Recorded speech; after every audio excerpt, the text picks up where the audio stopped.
आपका बैकग्राउंड क्या है और कहाँ से एजुकेशन स्टार्ट हुई आपकी? जैसा कि हम सब आप जानते हैं कि मैं अपने गांव गौरिया में जन्मा था और 1 साल की आयु में ही मेरे पिताजी का देहावसान हो गया था। आपकी एजुकेशन में किसका महत्वपूर्ण योगदान रहा इस स्टेप तक ले जाने में? हाँ, लाइक जैसे मैं प्राइमरी स्कूल में ही कक्षा 5 पास किया था, उस टाइम पे कुछ खास ज़्यादा नहीं आइडिया था कि आगे क्या होना है, कैसे होना है।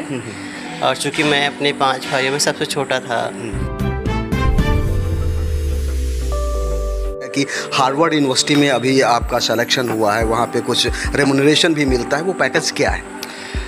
लाइक देखो, ये मेरा रिसर्च का है तो पैकेज लाइक हम लोग कॉन्फिडेंशियल होता है एक्चुअली में, क्योंकि रिसर्च का होता है तो बट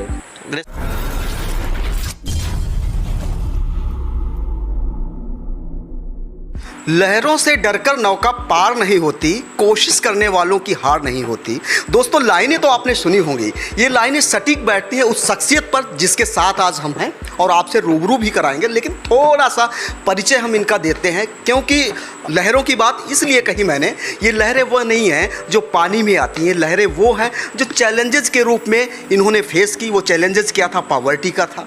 वो चैलेंजेस था परिवार की अनएम्प्लॉयमेंट सिचुएशन का था।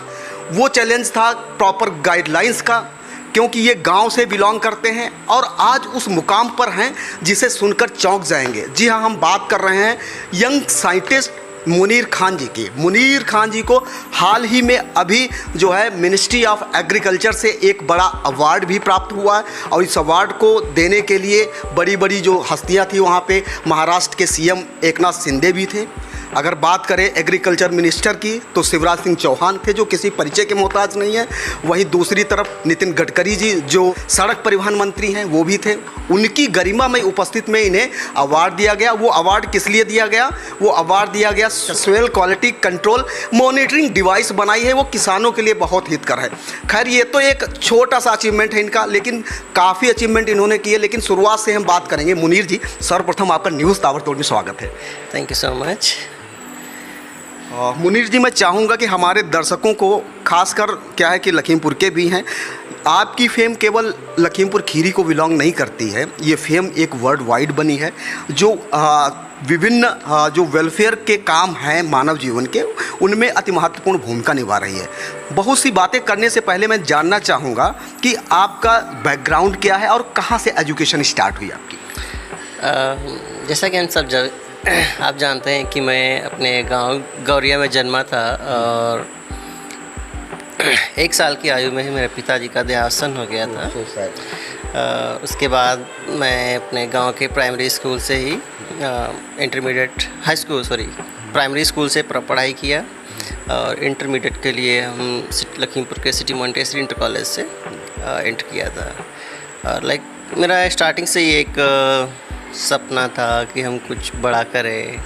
और जब CMS में थे उस टाइम पे हम विभिन्न तरीके के छोटे छोटे प्रोजेक्ट्स बनाते रहते थे।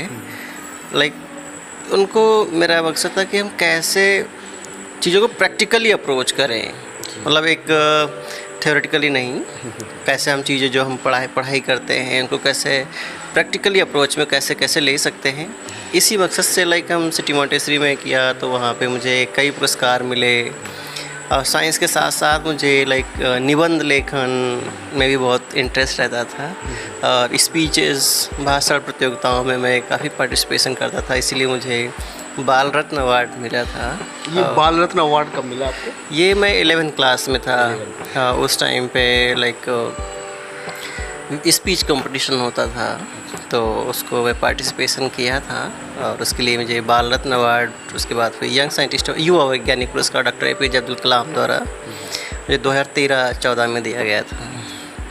फिर उसके बाद इलेक्ट्रॉनिक्स एंड कम्युनिकेशन इंजीनियरिंग से मैंने BTech किया है बिरला इंस्टीट्यूट नैनीताल से। और लाइक मुझे बहुत अपॉर्चुनिटीज़ वहाँ पे रिसर्च के लिए मिली और फिर मैं रिसर्च के लिए मैं फ्रांस गया था सबसे पहले समर इंटर्नशिप में, XLIM research institute university of Limoges France. वहाँ पे मेरा सारा काम रोबोटिक्स पे था कि लाइक जो लोग हैंडीकैप हैं उनके लिए लिम्स बनाना था, पूरा हैंड्स को। इस पे काफ़ी अच्छा काम हुआ था और फिर एक बार जब मतलब बाहर निकल गया तो एक होता है कि अब तो कुछ कर सकते हैं। फिर ऐसे करते करते मैं यूएस कोलंबिया यूनिवर्सिटी से मैंने एमएस किया है इलेक्ट्रिकल इंजीनियरिंग में। और फिर अभी लाइक इससे पहले यूएस जाने से पहले मैं नमामि गंगे प्रोजेक्ट का वाटर क्वालिटी मॉनिटरिंग डिवाइस पे काम किया था और सॉइल क्वालिटी मॉनिटरिंग डिवाइस। और जो इसमें गंगा का वाटर क्वालिटी मॉनिटरिंग डिवाइस में पीएच वैल्यू, टर्बिडिटी और टीडीएस को जिससे हम मेज़र करते हैं वो डिवाइस का पैटर्न भी मेरा ही है।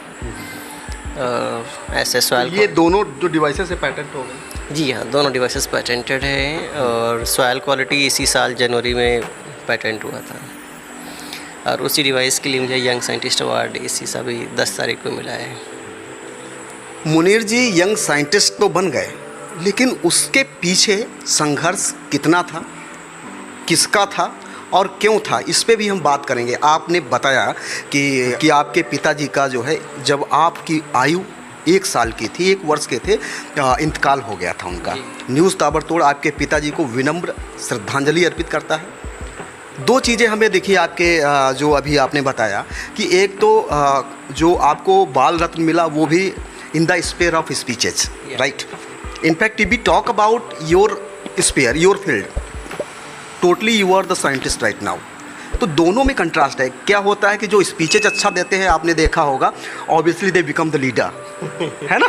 तो ये साइंटिस्ट वाला कहाँ से और ये स्पीच वाला? नहीं, ऐसा नहीं, ये मतलब ओवरऑल डेवलपमेंट का पार्ट होता है। ऐसा कोई इसका नहीं है कि जो रिसर्च करता है वो स्पीचेस नहीं। आज के टाइम पे आप कितना भी अच्छा रिसर्च कर लेते हैं, अगर उसको प्रेजेंटेशन में नहीं ला पाते हैं तो आपका रिसर्च का जो आउटकम आना चाहिए वो नहीं आ पाएगा।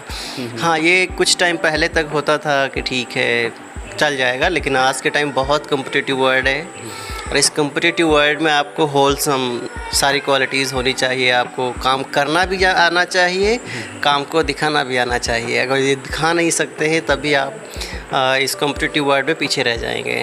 देखिए मुनीर जी का सीधे तौर पे कहना है कि आप काम करना तो आसान है, लेकिन उसका रिप्रेजेंटेशन करना, लोगों तक पहुंचाना, वो भी एक साइंटिफिक वे में कठिन है। बात कर लेते हैं आपके संघर्ष की। आपने बताया, जैसे कि अभी हमने इस पे बात भी की, तो आपकी एजुकेशन में किसका महत्वपूर्ण योगदान रहा इस स्टेप तक ले जाने में? हाँ, लाइक जैसे मैं प्राइमरी स्कूल में ही कक्षा 5 पास किया था, उस टाइम पे कुछ खास ज़्यादा नहीं आइडिया था कि आगे क्या होना है, कैसे होना है। और चूँकि मैं अपने 5 भाइयों में सबसे छोटा था, तो सारा पढ़ाई का जितना भी होता था सब मेरे भाई अम्मा लोग ही सब करती थी। और इसी में लाइक एक हमारे मास्टर साहब थे राम प्रसाद सर, उसी टाइम रिटायर हुए थे जिस टाइम मैं कक्षा 5 पास किया था, वो उसी साल रिटायर हुए थे। और एक विश्वनाथ प्रसाद सर थे, तो ये गांव में ही थे। तो इन्होंने मतलब मेरे जब कक्षा 5 पास हुआ तो वो मेरे यहाँ आए थे बताने के लिए कि लाइक आपका ये भैया बहुत अच्छा है, आप इसको जूनियर हाई स्कूल जो गाँव का है इसमें मत एडमिशन कराइए, क्योंकि अच्छा है बाहर निकल जाए तो ज़्यादा अच्छा रहेगा।